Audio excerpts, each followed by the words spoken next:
Cautivados por la palabra, con el padre Manuel Pérez Tendero, desde Daimiel, en la diócesis de Ciudad Real.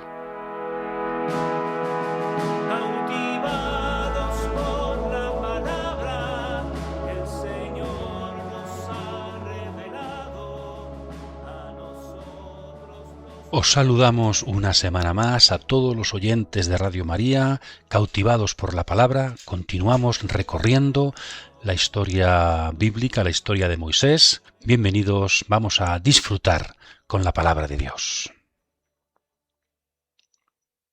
Seguimos recorriendo el camino del Éxodo.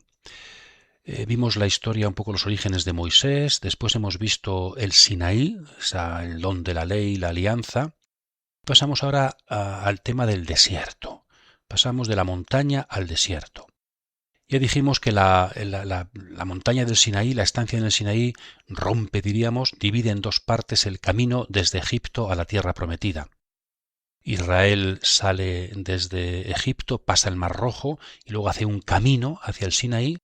Después ahí se interrumpe y después continúa en el camino desde el Sinaí hasta frente a Jericó, lo que se llaman las estepas de Moab. Entonces, en este audio, en esta reflexión, esta semana vamos a reflexionar sobre estos dos momentos del desierto, antes del Sinaí y después del Sinaí. Ya os decimos lo que podéis leer después. Antes del Sinaí tendríamos el Éxodo, libro del Éxodo, capítulo 15, versículo 22 al 18-27. Tiene un trozo del capítulo 15, el capítulo 16, el 17 y el 18. Porque ya en el capítulo 19 comenzamos la perícopa, la estancia en el Sinaí.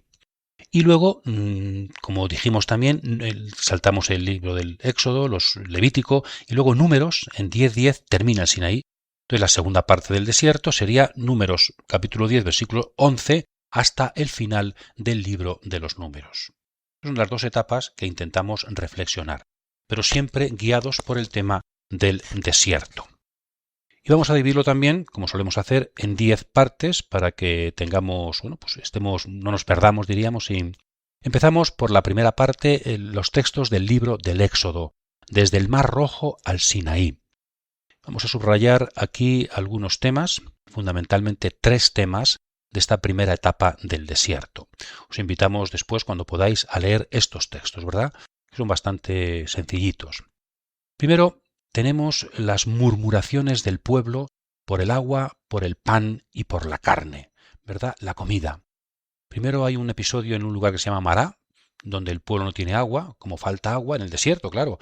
El pueblo se queja, Moisés invoca a Yahvé, se produce el milagro del agua y después Dios da unas leyes para que cumpliéndolas el pueblo no sea castigado. Aquí se ve la falta de agua como una prueba que el pueblo tiene que superar. Pero el hambre, en este caso la sed, provoca quejas del pueblo.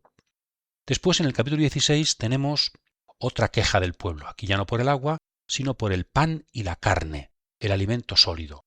Tenemos casi el mismo esquema, ¿verdad? El pueblo siente hambre y entonces murmura. ¿Qué significa murmurar?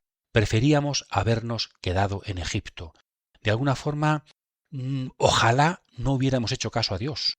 Ojalá si siguiéramos en la esclavitud, porque allí por lo menos teníamos carne y teníamos pan. Recordemos que la comida pascual, la Pascua, selló la liberación, la salida de Egipto. Pues ahora la falta de comida pone en crisis al pueblo liberado que está en camino. Es más fácil la esclavitud alimentada que una libertad con dificultades. Entonces el Dios ante esto manda el maná y manda la carne. El maná. El maná, hay un requisito que es no guardar nada para el día siguiente.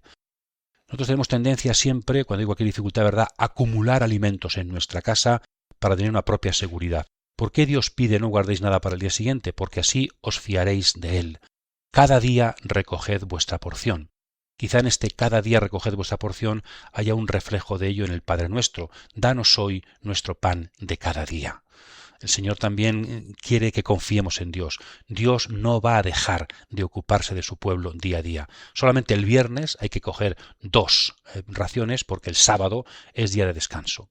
El Señor nos pide confiar en Él, pero el pueblo desobedece porque no se fía de Dios, porque quiere incluso en los regalos de Dios, quiere acapararlos, quiere mantenerse en su seguridad. Bien, este maná aparece también mucho en varios textos de la Biblia como pan para el camino. Acordaos la canción, ¿verdad? No podemos caminar con hambre bajo el sol. Danos siempre el mismo pan, tu cuerpo y sangre, Señor. La Eucaristía es también nuestro maná. Es pan para el camino, pan para ayudarnos a caminar por los desiertos de la vida. Y aquí, otra vez, pues la pregunta que podríamos hacernos, porque se repiten mucho, ¿verdad? Las murmuraciones, las quejas. Ante cualquier dificultad, el pueblo enseguida le echa la culpa a Dios. Y querría, bueno, tú tienes la culpa, tienes que, ya que nos has sacado de Egipto, tienes que ser tú el que todo nos lo solucione, ¿no? También yo murmuro de Dios. También yo, ante las dificultades, me quejo tanto. Al final, no prefiere la Iglesia, el pueblo de Dios, no prefiero yo una esclavitud cómoda que una libertad en camino. ¿Cuáles son las implicaciones de ser libres? ¿Cuál es la implicación de que Dios nos ofrezca la libertad? Bueno, es interesante, ¿verdad? Después tenemos también, otra vez en el capítulo 17, de nuevo el problema del agua. Vuelve a faltar agua y de nuevo las dudas del pueblo. Y tientan a Dios, ¿verdad? En el desierto Jesús después será tentado. El desierto es lugar de tentación, pero aquí lo que se subraya es que es el pueblo mismo el que tienta a Dios. ¿Está o no está Yahvé con nosotros? También aquí, hasta qué punto el ser humano, yo, el creyente, no solamente es tentado, sino que la gran tentación es tentar a Dios, dudar de la presencia de Dios en el camino. Aquí tenemos el primer tema, ¿verdad? El éxodo, el desierto, como camino difícil en el que necesitamos confiar en Dios. Y la tentación será siempre quejarnos y desconfiar. Y ante cualquier ayuda de Dios, aplicarlo a nuestra seguridad, tener seguridad. No, el Señor nos va a cuidar siempre en el camino. No nos dejes caer en la tentación, sobre todo en la tentación de tentarte, en la tentación de dudar de ti. Es lo mismo que la serpiente hizo con Eva y Adán, ¿verdad? Al principio, dudar de Dios. Que Dios os ha dicho esto, no os fiéis de Dios, fiaos de mí. No, hay que fiarse de Dios. Y Moisés tiene que estar aquí como mediador, que recibe las quejas, que en el fondo no son contra él, son sobre todo contra Dios. Pues primer tema del Éxodo, la tentación, el pueblo que se queja y tienta a Dios, porque no acaba de fiarse de él. Ante las dificultades, estamos llamados a confiar en el Dios que nos conduce. Después, en la segunda parte del capítulo 17, vamos al segundo tema. Hay en el desierto, además de las dificultades intrínsecas del desierto, no hay agua, no hay pan, no hay alimento, también hay enemigos. Hay un pueblo Amalek, los amalecitas, que son enemigos de Israel y quieren luchar con Israel. Entonces, el pueblo, además de luchar contra sí mismo y sus limitaciones, tiene que luchar contra enemigos. O sea, ya que pasamos hambre, encima tenemos que luchar contra enemigos exteriores. Bien. Y tenemos la batalla de Israel contra Amalek. Y aquí muy interesante esa doble escena o doble escenario. Abajo, en la batalla, está Josué luchando contra las huestes de Amalek. El pueblo lucha, pero arriba en el monte Moisés sube para rezar por el pueblo. Moisés como intercesor. Qué bonito, ¿verdad? Aquí lo activo y lo contemplativo unido. Como Moisés es necesario en su oración para que los soldados venzan al enemigo. En este itinerario espiritual, diríamos, de Moisés, vemos ahora cómo Moisés es modelo de oración. En el capítulo 15 veíamos el paso del Mar Rojo, cómo Moisés invita al pueblo a alabar a Dios, darle gracias por su ayuda, y aquí él mismo se pone a interceder, sostiene con su oración las luchas del pueblo. Qué necesario es que tengamos gente que en la Iglesia rece. Aquí Moisés podríamos decir que está representando, adelantando toda la vida contemplativa y toda también la dimensión contemplativa que tenemos que tener en nuestras luchas cotidianas. Moisés, su oración es necesaria para que Josué venza. ¿Por qué? Pues porque Dios es el que da la victoria, no nosotros. Y en esto yo creo que podemos tener quizá un déficit en la Iglesia de oración, ¿no? No acabamos de ver la importancia de la oración, es decir, la importancia de la gracia de Dios en nuestra vida, la lógica orante de la vida cristiana y de la misión apostólica. A veces tenemos la tentación también de rezar poco porque tenemos mucho apostolado que hacer, nos equivocamos, nos equivocamos. El apostolado sin oración es tarea vacía y que no va a tener fruto, porque el fruto siempre lo consigue Dios. Pero aquí también, fijaos en la figura de Moisés y leéis el texto, como por otra parte al revés también sucede. Moisés no es suficiente en sí mismo. También Moisés necesita la ayuda de Josué para que dirija las huestes de decir, la vida contemplativa en sí misma tampoco es suficiente. La oración como único no es suficiente. Hace falta la lucha en la vida. Moisés necesita a Josué para que el pueblo de Dios venza. Rezar es fundamental, imprescindible, pero no es el 100% de la religiosidad. Tenemos que también intentar superar cualquier tipo de religiosidad de tipo fundamentalista o quietista o espiritualista, ¿verdad?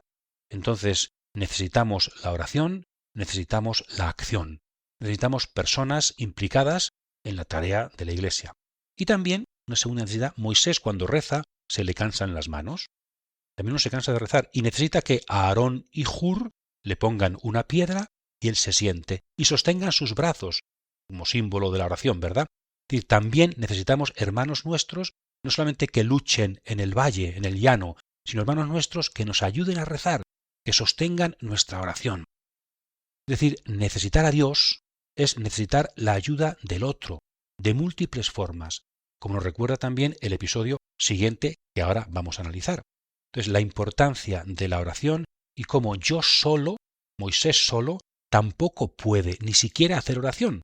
Necesita a los otros dos compañeros para que sostengan su oración, para que le ayuden a superar las dificultades de la oración. Pero aquí hay una enseñanza muy rica. No solamente es Josué necesita a Moisés orante, sino que Moisés orante necesita a Aarón y a Hur que sostengan su oración y le ayuden a ser fiel cuando aprieta el cansancio y los límites pues impiden seguir adelante, ¿no? Es reflexión preciosa, yo creo, sobre esta tarea de la Iglesia donde lo fundamental es Dios y Dios y su necesidad se vive también en la necesidad de la ayuda de los otros. Pasamos al tercer momento, al tercer tema de este texto de la primera parte del desierto antes del Sinaí. Estamos en el capítulo 18. Tenemos del Éxodo y tenemos la institución de los jueces. Moisés también aquí recibe otra ayuda. Moisés no solamente es el orante, sino que es el jefe del pueblo, es el legislador, es el juez, sobre todo el juez que tiene que juzgar las causas del pueblo. Entonces su suegro, Jetro, se da cuenta que Moisés está agobiado. Moisés en el capítulo 18 del Éxodo nos recuerda a tantos sacerdotes, a tanta gente muy ocupada que no da abasto con su misión. Entonces, ¿qué le aconseja Jetro a Moisés? Es decir, tú te vas a morir y el pueblo no vas a atender lo suficiente. Entonces, ¿qué tienes que hacer? Delegar, pedir ayuda, nombrar asistentes. Es verdad que tú eres el que mejor lo haces, que tú eres el que mejor pues guárdate los casos más especiales, pero delega en personas para ocuparse de los casos más fáciles.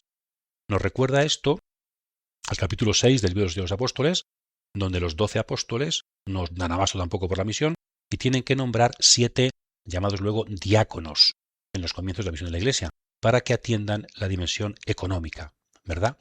Entonces, la importancia de los carismas, la importancia de la sinodalidad, la necesidad del otro, la colaboración. Ninguna, por muy bueno que sea uno, por muy mirlo blanco que sea en su misión, por muy bien que haga las cosas, por muy Moisés que sea, por mucha autoridad que tenga, necesita la colaboración de los otros. Eso es un acto de humildad, en el fondo, porque no solamente soy yo el que tiene que hacer todo. La necesidad de Dios también se vive en la necesidad de colaboradores. Entonces, pues también quizá más de uno de nosotros deberíamos pararnos y reflexionar. El que no puedas con más, el que te quejes tanto como Moisés de que no das abasto, ¿no debería abrirte a pedir colaboradores? Y así además ayudas a los demás a que tengan una misión y también se realicen en la misión de la Iglesia. Y entonces la ayuda de los demás. Y también, aquí otro tema interesante, y es como en el desierto, no solamente hay un camino de paso, sino que es un camino, si dijimos hace 15 días que ahí se daba la ley, hoy también decimos ahí se instituyen los ancianos, los jueces, muchas instituciones posteriores, ¿verdad? Entonces el desierto como lugar de institucionalización, como lugar de formación, de creación del pueblo elegido. Allí se dan leyes, allí surgen instituciones. Esto es fundar un pueblo. Entonces, la ayuda de los demás para un pueblo instituido que camina firme, según la voluntad de Dios, afrontando las dificultades del desierto.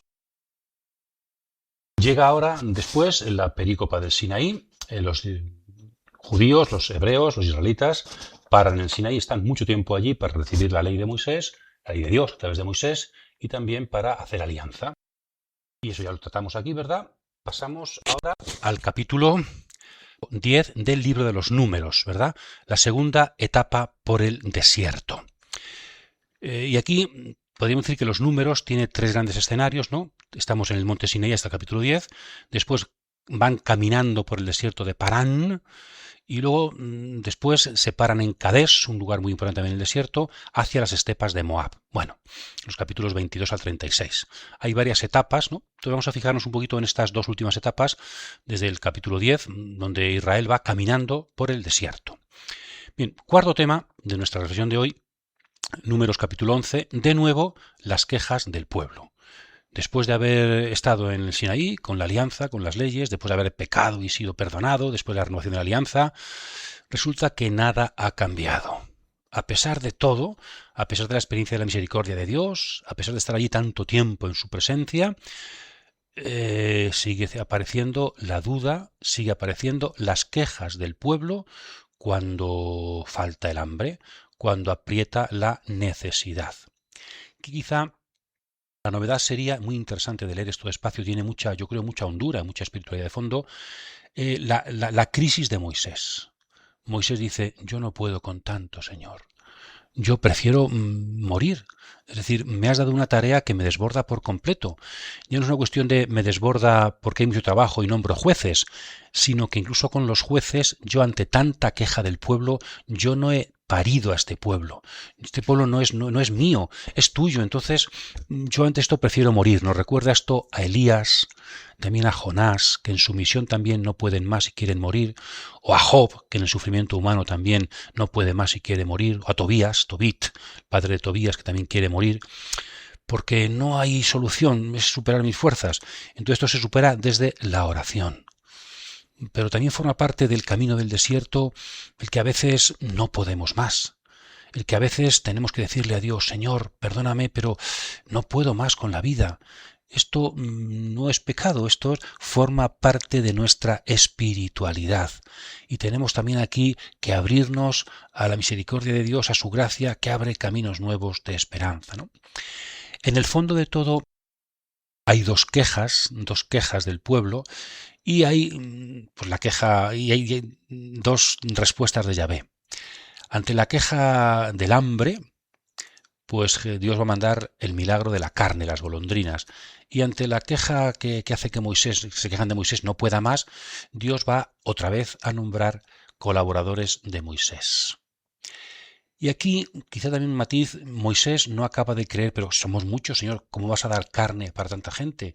Y Dios le dice a Moisés, ¿pero quién te crees que soy yo, Moisés? Claro que no, desde tus cálculos humanos yo no puedo dar carne, pero la mano de Dios es limitada. ¿En qué tasas mi poder?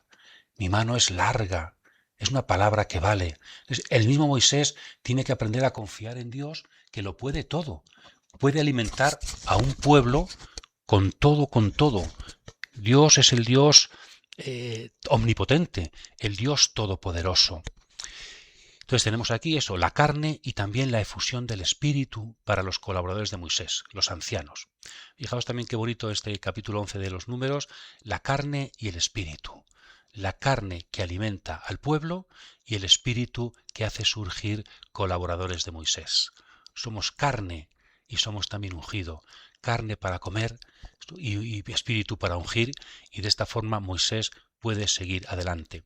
Y hay otro matiz interesante que también pasará en tiempo de Jesús, y es que dos de los ancianos están lejos, pero también ellos reciben el Espíritu. Y Josué se queja, Moisés, no permitas que estos profeticen porque no estaban aquí, no son de los nuestros. Sí, no tengas envidia, ojalá todo el pueblo estuviera lleno de espíritu, que luego se cumplirá en la promesa de Joel en Pentecostés. Todo el pueblo recibe el espíritu. Entonces no tengas miedo de que haya dos a los que no controlamos del todo que también reciban el espíritu. Entonces Josué se queja por pasión por Moisés, celos por Moisés, y en cambio Moisés no tiene ningún tipo de celo. El Espíritu de Dios es más amplio que Moisés. El Espíritu de Dios no lo puede controlar Moisés. El alcance de Dios, el alcance del Espíritu siempre nos desborda. Y le digo, podemos leer el capítulo 9 de San Marcos al final, donde también Jesús le dice a Juan y no os preocupéis porque alguno que no es de los nuestros, pues ya se acercará a nosotros, ¿no? También pueda hacer milagros en mi nombre. Bien, entonces el cuarto punto, interesante, quizá lo más profundo sea esta queja profunda de Moisés que no puede más y pone su vida en manos de Dios, pero Dios saca adelante también a su pastor, a aquel que ha ungido para que dirija a su pueblo. Pasamos al quinto punto, y también tenemos aquí una novedad, el capítulo 12 del libro de los Números. Tenemos otra vez la queja, pero aquí la queja no es tanto del pueblo contra Dios y contra Moisés, sino que en este caso quien se queja son los hermanos de Moisés, María y Aarón. ¿Qué pasa? ¿Que solamente Moisés es jefe? ¿Y nosotros qué pasa con nosotros? ¿Es que solamente habla Dios por medio de Moisés y Aarón, sumo sacerdote, y María, hermana de Moisés, no somos también líderes? Diríamos el liderazgo de Moisés cuestionado. Y aquí resplandece sobre todo la humildad de Moisés. Moisés no lucha para quedar por encima de ellos. Moisés no quiere ser más que sus hermanos. Y luego también aquí la queja de los hermanos, es que interesante también esto y qué práctico para nosotros. En el fondo se quejan por envidia de la autoridad de Moisés, pero ponen como excusa otra queja, y es que tiene una mujer extranjera, una mujer cusita. Yo creo que en la vida también hay que distinguir entre los motivos por los que hacemos las cosas y las excusas. A veces por envidia hay cosas que nos parecen mal de los demás y ponemos excusas. No, es que este ha dicho, es que este ha hecho esto otro. Vamos a ver, en el fondo tu queja es por envidia. Acéptalo, asúmelo. Aquí tenemos también lo mismo, ¿verdad? ¿Cuánta sabiduría y psicología humana hay aquí? Ponen la excusa de que está casado con una mujer extranjera para criticarle, pero en el fondo lo que tienen es envidia de que él sea la autoridad principal de Israel, porque también ellos quieren participar de esa autoridad. Después también, siglos después, pasará algo parecido con los discípulos de Jesús, ¿verdad? Que se quejarán, Marcos 9. ¿Quién es el más importante? ¿Quién es el mayor? Hoy también puede pasar en la iglesia, ¿no? Que nos quejemos del Moisés de turno porque yo, María, yo, Aarón, también quiero tener mi cuota de protagonismo y mi cuota de autoridad y de importancia, ¿no? ¿De dónde brotan estos deseos de protagonismo, de ser los primeros, de ser tenidos en cuenta? También es posible que nosotros nos suceda esto, ¿verdad? Que seamos como María y como Aarón. Entonces tenemos que tener cuidado, que seamos como los discípulos, que queremos siempre tener un puestecito importante. Cuidado con las envidias, cuidado con los celos, cuidado también con poner excusas para criticar a los demás cuando en el fondo lo que está es nuestro pecado, nuestros bajos instintos, nuestros narcisismos y deseos de poder. También es posible que nos pueda pasar lo que a Moisés, que haya gente que nos tiene envidia, que haya gente que se queja. Pues ¿cuál es la solución también aquí? La que Moisés hizo, la humildad. Moisés no se autodefendió, sino que dejó que Dios impartiera justicia. Moisés es profundamente humilde. Él tendría razones para enfadarse, para buscar el castigo de los envidiosos, pero actúa con absoluta humildad. Esta quizás sea la característica principal que los textos subrayan de Moisés, su autoridad, pero también su humildad. Y Yahvé es el que responde. Y es el que dice ante Aarón y María, Moisés es más que profeta, Moisés es amigo de Dios, Dios habla cara a cara y Moisés ve su imagen y no volverá a surgir un profeta como Moisés. María y Aarón tienen que aceptar la jerarquía de Moisés y por eso María es castigada. Y entonces Aarón, el sacerdote, intercede ante Moisés y Moisés intercede ante Dios y entonces se cura a María pero con penitencia, que consiste en estar unos días fuera del campamento. Entonces, la envidia lleva consigo su castigo, pero en ese castigo luego hay, después de la penitencia, una sanación gracias al arrepentimiento y a la intercesión del sacerdote, que acepta la autoridad de Moisés para que interceda ante Dios. toda una pedagogía, ¿verdad?, del pecado y de la sanación, del pecado y del arrepentimiento. Este texto del capítulo 12 de los Números será utilizado por la carta a los Hebreos del Nuevo Testamento para hablar de la autoridad de Jesús, que está por encima de la autoridad de Moisés y por encima de cualquier autoridad. Por tanto, este quinto punto quizás sería eso, la relación entre autoridad y humildad. Porque la autoridad viene de Dios. Moisés no ha llegado a ser importante porque él tenga dotes o porque ha habido una votación entre el pueblo.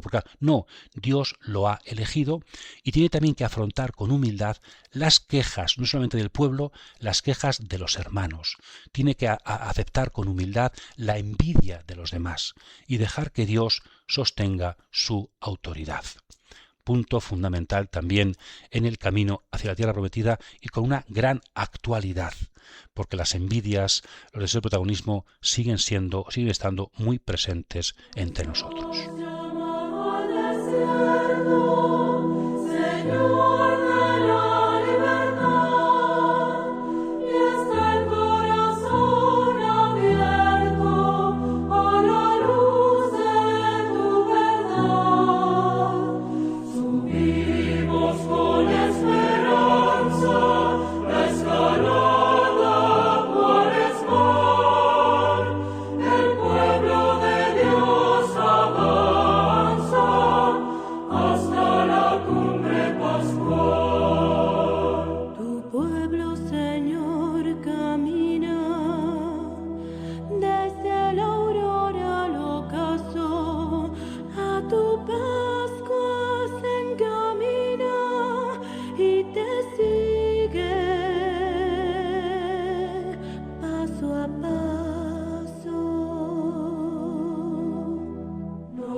Pasamos al sexto punto, seguimos el libro de los Números, capítulos 13 y 14, y hay aquí un episodio, yo creo que también muy interesante, la exploración de la tierra prometida.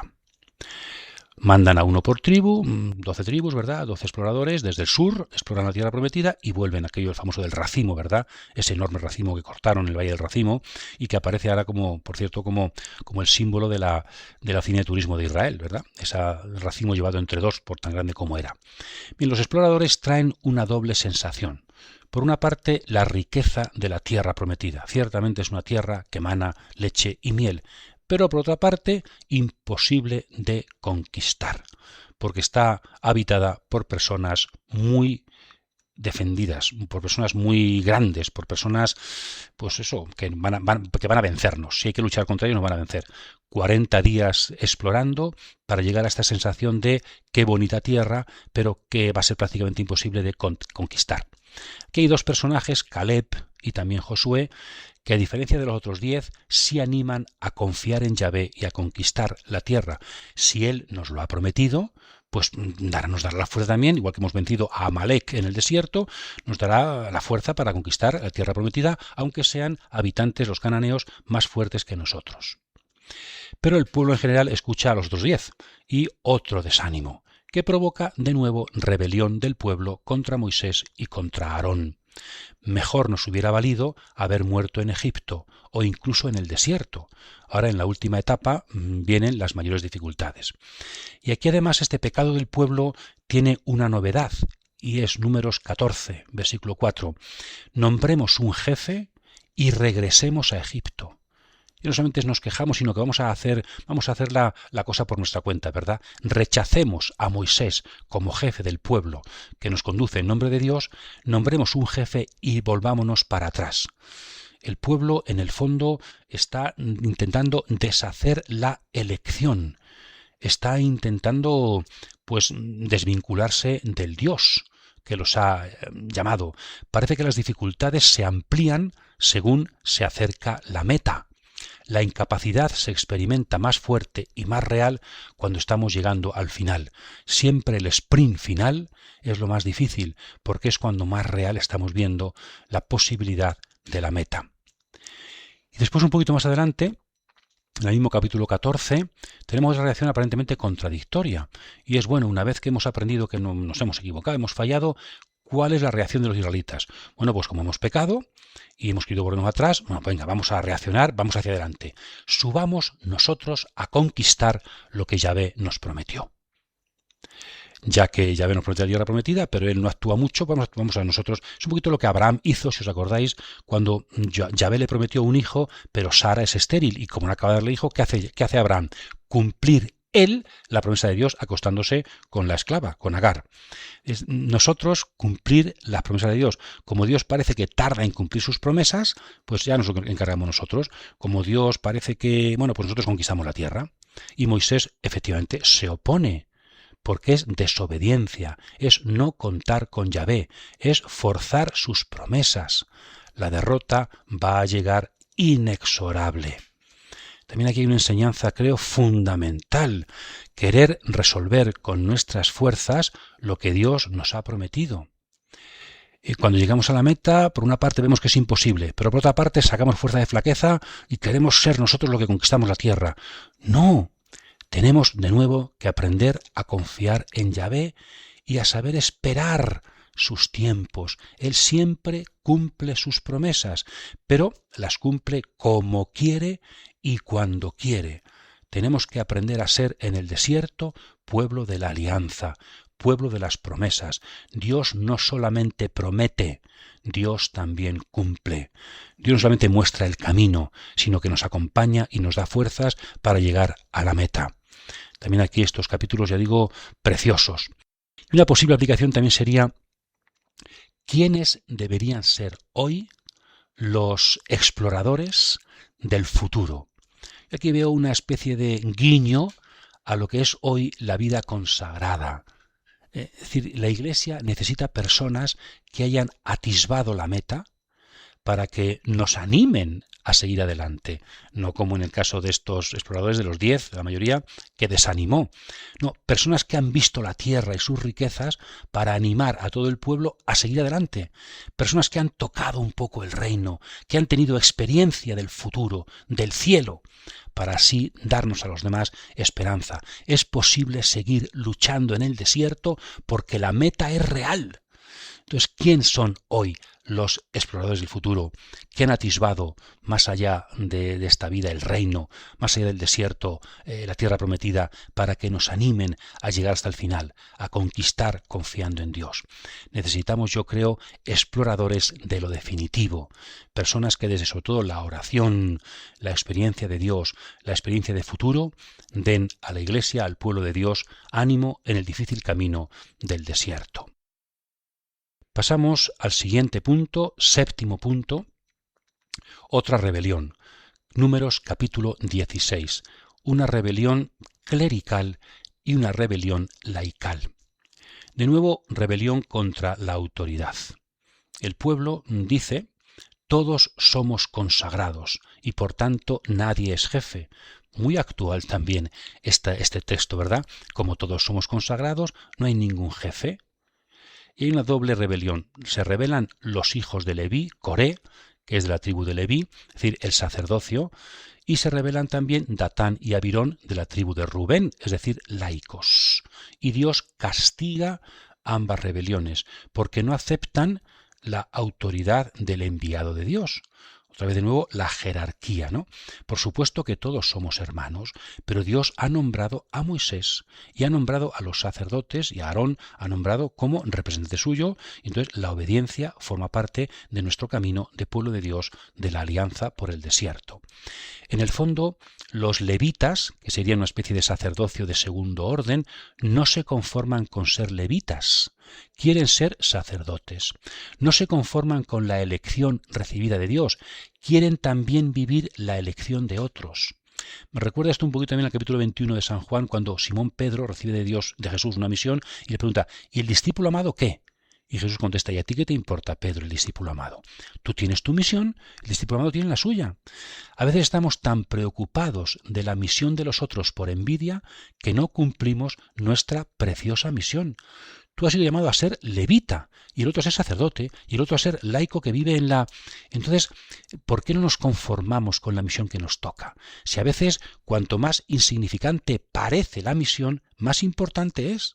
De hecho, Jesucristo vivió su misión en pura humillación. Entonces siempre estar pendiente de la elección de los demás, de la misión de los demás. Otra vez la envidia, querer ser lo que no soy, querer ser lo que el otro es. Cuánta enseñanza y cuánta actualidad, yo creo, tiene también esta rebelión, tanto clerical como laical, en los orígenes de Israel. Séptimo punto también de una actualidad bastante grande, me parece a mí. Octavo punto, Números capítulos 22, 23 y 24. Tenemos que afrontar, Israel afronta otro peligro, el profeta Balaam. El rey de Moab, como ve los moabitas, como ven venir a este pueblo y han luchado y han vencido muchas batallas, pues pone contra ellos ya no dificultades de la guerra, sino dificultades mágicas, diríamos. Llama a un conjurador, a un profeta mago, Balaam, para que maldiga al pueblo. Las fuerzas ocultas, las fuerzas sobrehumanas que impidan que este pueblo pase por el territorio de Moab, que impidan que este pueblo venza y llegue al futuro. El rey de Moab contrata a un vidente para que maldiga a Israel. Y el vidente va a bendecir a Israel, pero Dios se lo impide. Hasta por medio de una mula, ¿verdad?, que le impide, le habla con temas, hay esas escenas aparentemente un poquito jocosas, un poquito también con cierto humor, ¿verdad? Entonces Balaam no puede bendecir al pueblo de Israel, porque Dios se lo impide. Al revés, en vez de maldecir, bendice. Y por eso el rey de Moab dice: pues cambia de sitio. A ver si cambiando de mirada, cambiando de sitio, entonces se va a un sitio, se va a otro, preparativos, todo muy para poder maldecir a este pueblo. Pero siempre, siempre Dios se lo impide. Dios siempre no quiere que maldiga a Israel. Y al final lo que consigue es bendecir a Israel. Entonces, al final el rey no quiere pagar al profeta Balaam porque entonces se enfada con él, lo despide sin paga porque ha bendecido 3 veces a su enemigo. Yo te mandé a maldecir a mi enemigo y lo has bendecido. Pero en cambio, ¿qué contesta Balaam al rey? Yo tengo que obedecer a Yahvé. Esto nos recuerda, ¿verdad?, a Simón Pedro en Hechos 5, cuando el Sanedrín le pide: ¿pero por qué predicáis a Jesucristo si os hemos dicho, os hemos mandado que no prediquéis a Jesucristo? Y San Pedro dice: pero es que por encima de vuestra autoridad, Sanedrín, está la autoridad de Dios. Hay que obedecer a Dios antes que a los hombres. Lo mande el Sanedrín, lo mande el rey, lo mande quien lo mande, hay que obedecer a Dios. También eso tiene una profunda actualidad, ¿verdad? Cuando hay gente que manda, que nos obliga, quiere que le obedezcamos en cosas que Dios nos pide otra cosa. Entonces tenemos siempre que obedecer a Dios antes que a los hombres. Bien, pues entonces Balaam se convierte en aquel que tenía un profeta extranjero, ¿verdad? Que tenía que maldecir a un pueblo, pero por voluntad de Dios no solamente no maldice al pueblo, sino que lo bendice. Y al final maldice a los enemigos de Israel, que sean malditos. Y también anuncia para el futuro la estrella, una estrella que surgirá en este pueblo, que luego se interpretará, claro, es el nacimiento de David, el futuro rey. De ahí la estrella de David, el símbolo de David, y también luego en el futuro los magos, que ven la estrella del Mesías. Viene de aquí, de la profecía de Balaam. La estrella simboliza al futuro rey David y simboliza al futuro rey Mesías que nacerá en Belén con Jesucristo. Es decir, no solamente bendice al pueblo en vez de maldecirlo, sino que anuncia que esa bendición tendrá como fruto un gran rey, un Mesías, que va a hacer que este pueblo llegue a lo de así. Moisés desaparecerá, pero surgirá una nueva estrella, un nuevo guía del pueblo, que será David y su continuación en Jesús de Nazaret, el Mesías. Entonces, la bendición, ¿verdad? También aquí San Pedro, podemos leer este texto de San Pedro, hemos sido llamados para heredar una bendición. Por tanto, cuando nos manden maldecir, nosotros bendecimos. Incluso cuando nos maldigan a nosotros, nuestra misión siempre es bendecir, porque hemos sido llamados a heredar una bendición. Balaam nos enseña que tenemos que obedecer a Dios antes que a los hombres y que nuestra misión no es maldecir a nadie, sino bendecir y abrir caminos de futuro, estrellas que alumbren el futuro del pueblo. El 9º punto, vamos avanzando, tenemos también contado de una forma un poquito rápida la muerte de los hermanos de Moisés, Números capítulo 20. Una breve mención de la muerte de María, muy breve. María murió, fue enterrada y después también se subraya, sube a un monte, la muerte de Aarón. Y aquí Aarón se dice un poquito más de él, porque, pero no tanto por su muerte, sino porque es sustituido, se traspasa el sacerdocio a su hijo Eleazar. Moisés desviste a Aarón, porque va a morir, y reviste con sus vestiduras a Eleazar. Y del pueblo hay un transmisor, una tradición. No se queda sin sacerdocio, sino que pasa de padres a hijos. Mira, quizá la reflexión que podemos hacer, os invito a hacerla, ¿no? Moisés, el pueblo, ha muerto María y ha muerto Aarón. La experiencia de la muerte del hermano, la experiencia de la muerte del amigo, la experiencia de la muerte del otro, esto es también parte del desierto, esto es también parte de nuestro camino hacia la tierra prometida. Más tarde también lo veremos en el próximo programa, también se contará la muerte del propio Moisés. Pero aquí nos fijamos en la muerte del otro. Cuánto nos duele la muerte de la persona querida. Pero esto forma parte de nuestra espiritualidad. Cómo gestionar, cómo asumir, cómo vivir la muerte de los dirigentes, pero sobre todo la muerte del hermano, la muerte del amigo, la muerte de aquel que nos ha acompañado en el camino. De alguna forma la muerte del otro nos va arrancando trozos de vida y nos va arrancando cimientos del pasado, ¿verdad? Entonces, ¿cómo asumir en el desierto la muerte de la persona amada, la muerte del hermano? Os invito también a que en esto aprendamos de la Biblia, aprendamos que hay que asumir, forma parte de nuestro camino la pérdida, el duelo, el dolor, siempre desde la esperanza, por supuesto, de un futuro con Jesucristo. Pero eso no quita ni un ápice el dolor que sufrimos cuando nos arrancan a la persona amada. Y por fin, el 10º punto, un poco como conclusión de todo, decíamos que los 3 temas del Éxodo eran la salida de Egipto, eran el Sinaí y era el desierto. Y decíamos que había 3 fiestas judías, ¿verdad?, que recordaban esa triple dimensión. La Pascua judía en primavera es memorial de la salida de Egipto. El Pentecostés, 50 días después, en verano, recuerda, es memorial de la alianza y el don de la ley en el Sinaí. Pues la tercera fiesta es la fiesta de los tabernáculos o fiesta de las tiendas, que se celebra en otoño, al principio del otoño, final del verano, el mes de octubre más o menos, y es el memorial de la estancia de Israel en el Éxodo. Por eso se llama fiesta de las tiendas, porque se hacen tiendas con ramas y se sale a vivir un tiempo, a vivir fuera de Jerusalén, para simbolizar que las raíces del pueblo también están en el desierto, en haber vivido una experiencia de desierto. La fiesta de las tiendas es una fiesta que no es judía solamente, es previa, es el comienzo del año agrícola. Es cuando se empieza la siembra del nuevo año, van a empezar las nuevas lluvias, ¿verdad? Este es el comienzo para muchos calendarios antiguos, también para nuestro calendario escolar, diríamos, ¿no? Es el final del verano, con todo lo que significa en la tierra mediterránea de falta de lluvias, de muerte por el calor, y comienza la nueva vida, la resurrección de la naturaleza. Por eso es el año nuevo cananeo, el año nuevo agrícola.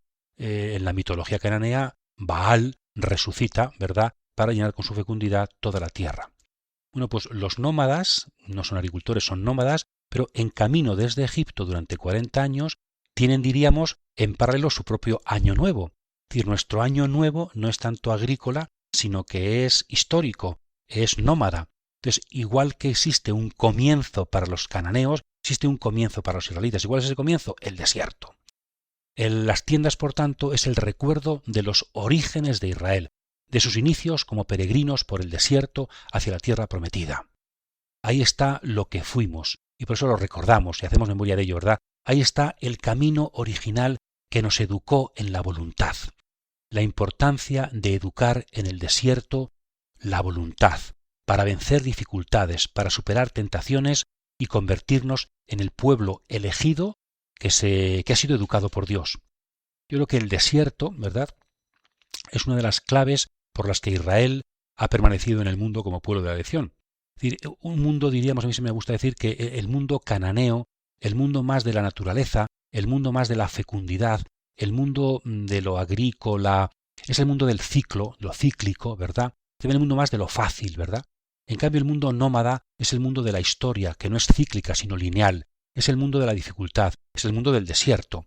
Entonces, Israel es un pueblo que ha sido educado en el desierto. Ha pecado mucho, pero ahí ha aprendido a fortalecer sobre todo la voluntad.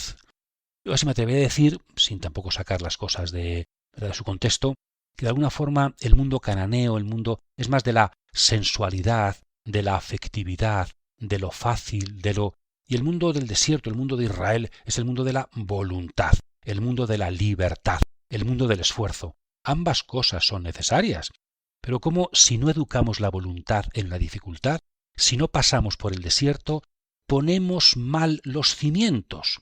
Y por eso que es la fiesta de las tiendas, que los cimientos de Israel se han puesto en el desierto, en la lucha, en la dificultad, en la queja superada, en la penitencia, en el esfuerzo, en el fondo. Creo que esto es fundamental. Y después Jesucristo, según el Evangelio de San Juan, asumirá también las fiestas judías para darles un nuevo tono. En los capítulos 7, 8, 9 y 10 del Evangelio según San Juan, aparece Jesucristo en relación con la fiesta de las tiendas. Y aparece Jesucristo como aquel que viene a refundar al pueblo de Israel desde tres elementos muy importantes, muy presentes en la fiesta de las tiendas, que son el agua, la luz y el pastor, Moisés. Jesucristo, igual que en el camino, en el desierto, Moisés le dio el agua al pueblo, ahora Jesucristo viene a ser el agua. Él nos da el agua nueva del Espíritu para este nuevo éxodo del nuevo pueblo hacia la tierra prometida. Solamente con Jesús podemos beber el agua que produce también en nosotros mismos, pues, fuente que salta hasta la vida eterna. Entonces Jesucristo, también en el desierto de nuestra vida, viene a ser Moisés que nos da el agua que nos hace vivir. También es la luz. Había una columna de fuego por la noche que conducía a Israel por el desierto. Había la Torá, según los judíos, es esa luz que acompaña a Israel por el desierto. Pues Jesucristo es esa columna de luz, Jesucristo es esa Torá que nos acompaña siempre por el camino. Si estamos cerca de Jesús, las dificultades del desierto podrán ser siempre afrontadas. Las oscuridades del desierto, la noche oscura de la vida, podrá ser siempre afrontada porque Jesucristo aparece a nuestro lado como luz. Y también como pastor. Moisés dará paso, veremos en el próximo programa, Moisés da paso a Josué, Jesucristo es el definitivo Josué. Jesús ha venido a ser el nuevo Moisés para que Israel, el nuevo Israel, realice el nuevo éxodo que conduce hacia la tierra prometida del corazón del Padre. Él es pastor y puerta. Él es también camino que nos hace llegar seguros hacia los pastos de la tierra prometida, que nos hace superar tantas tentaciones del desierto, tantas dificultades, para educar también a los creyentes en la voluntad, para que nuestra fe tenga sólidos cimientos y no se fundamente solamente en afectividades o emotividades pasajeras, sino en un camino largo de prueba y superación, de penitencia, de pecado y arrepentimiento, para aprender a confiar siempre en la mano del Señor. La experiencia del desierto, especialmente en esta Cuaresma, ¿verdad?, que estamos ahora viviendo, yo creo que tiene mucho que decirnos a los creyentes de todos los tiempos. Os invitamos a releer estos textos del desierto de los judíos de Israel para aplicarnos a nuestra Cuaresma, sobre todo para que de la mano de Jesús aprendamos a superar las pruebas, la tentación de la queja, la envidia, los celos, para aprender humildemente a esperar en Dios y a luchar firmemente, fielmente, hasta el final. Que tengáis una feliz Cuaresma. Saludos a todos los oyentes de Radio María. Que el Señor os bendiga siempre.